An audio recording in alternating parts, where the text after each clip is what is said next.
Because I think that there's a misconception about what a shark is. Yeah. Is like this person, like a bully. Yeah. And like pushing and pressing and making shit happen. And so like a couple of things that I've heard back from some clients like that we have currently. And I'm like, so what, why aren't you working with this other person that you were working with? And it was like, they would phone me and yell at me. And the problem is like, whose interests are you serving? What is it that you're doing? And like, what is it that we're trying to accomplish as real estate agents? And I think that it's this like fine line where you have to set certain expectations for your clients, but you can't handle your clients. I think a lot of people have that perception that if you're a jerk then you're a good negotiator, but I don't see it that way. No, I think it also it shows a level of weakness. I think that the best negotiations are done with a pen and a smile. When you take a look at like the best lawyers, they're the ones that like they don't yell at you, they don't fire you up. They calm you down, they put you into a nice mellow state, and then they extract what they need from you. So this the question that I have is like, who are you negotiating with here? Are you negotiating also with your seller? Are you negotiating, like, are you trying to get them to do something? Who are you in business with here? And I always kind of look at like when we sell a house, I'm going into business with that person to achieve a particular outcome. I'm a consultant, and a consultant works within the parameters of what the client wants to achieve. So we had this situation where it was like the finish line got changed on the sale. They wanted suddenly more. It's not I don't think it's my job to beat them into submission. I can show them. You present the data, and at the end of the day, it's still their decision, whether it's a smart decision or not. That's for them to decide whether or not they want to do that. And so this is, I think, one of the differences is like when things go well, which they have done for so very long, like it was pretty much impossible to screw it up. You put a sign in the lawn and exceed expectations, like every time. You can't help it.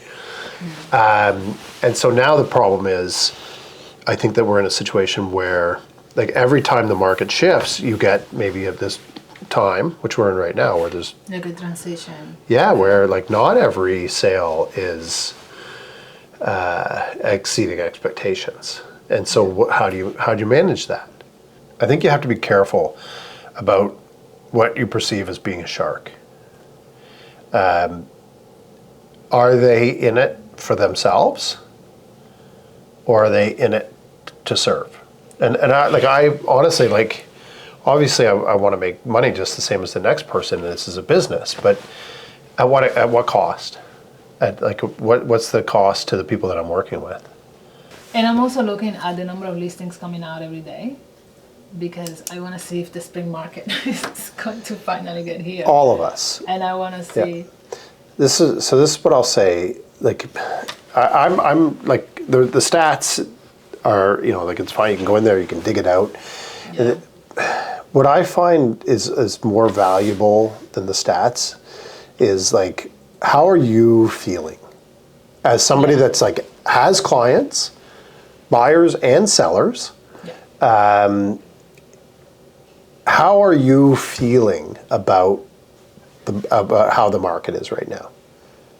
And so like you see it in a different way than what the stats show. Yeah. Always. Right? Yeah. And it is like we have a lot of people that would buy today if the properties were available.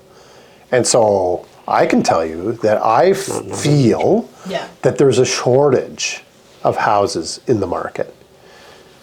So maybe like say in March, you don't feel much of a difference in terms of how much is available. It's still kind of like the low Except that there's more buyers too. That's the added problem. Even if there is a little bit more inventory, there's a lot more buyers. So you're not seeing that. Yeah. Yeah. And this is kind of like, you know, I see and go through the news feeds and stuff, and you see what the messaging is. And the messages is like, there's a recession coming, cryptocurrency is going to replace the American dollar. Like, there's a lot of like really kind of scary stuff that's going on, that makes people kind of go like, what the f- is going on in the market? Like, not just the housing market, but just everything in general. And what I can say is that there are a lot of people who are coming to Canada. There's a lot of stuff that's happening in the housing market to stop properties from coming out. People are not selling the way that they used to because there's that uncertainty. Yeah.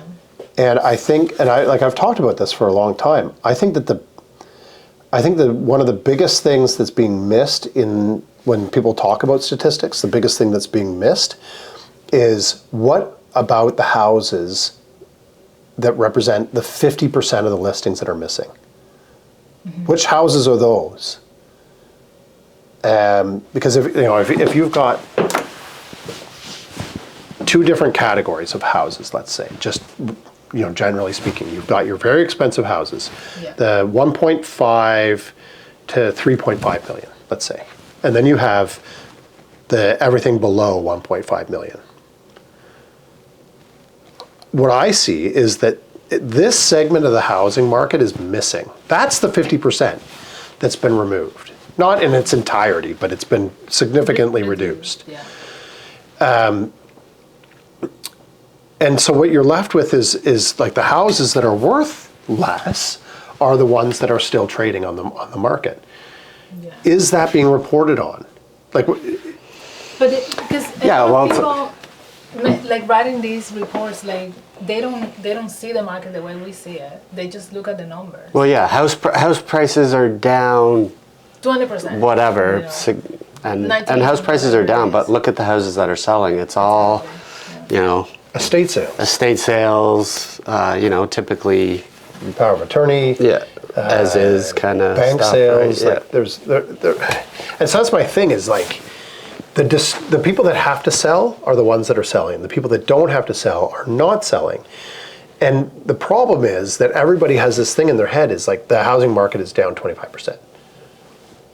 Okay, houses that were $1 million are not selling for $750.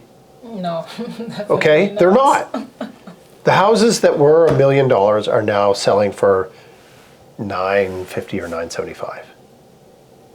Yeah. They're down a little bit, like 5% maybe. Mm. And so if you've got a really good product, there's no other comparable, like there's nothing else like that for sale, and people are jumping on it. And those houses are selling for very close to what they were selling for in February. Competition matters. Competition matters. And I think a lot of sellers don't look at who their competition is on the sale. If there's nobody else that's selling what you have, chances are there's going to be an appetite for it. Yeah. And so why are you putting off buying? If it's because the thing that you want to purchase next isn't available, okay, now we're having a conversation. But let's not assume that your house is worth 25% less. Right. Let's not start there.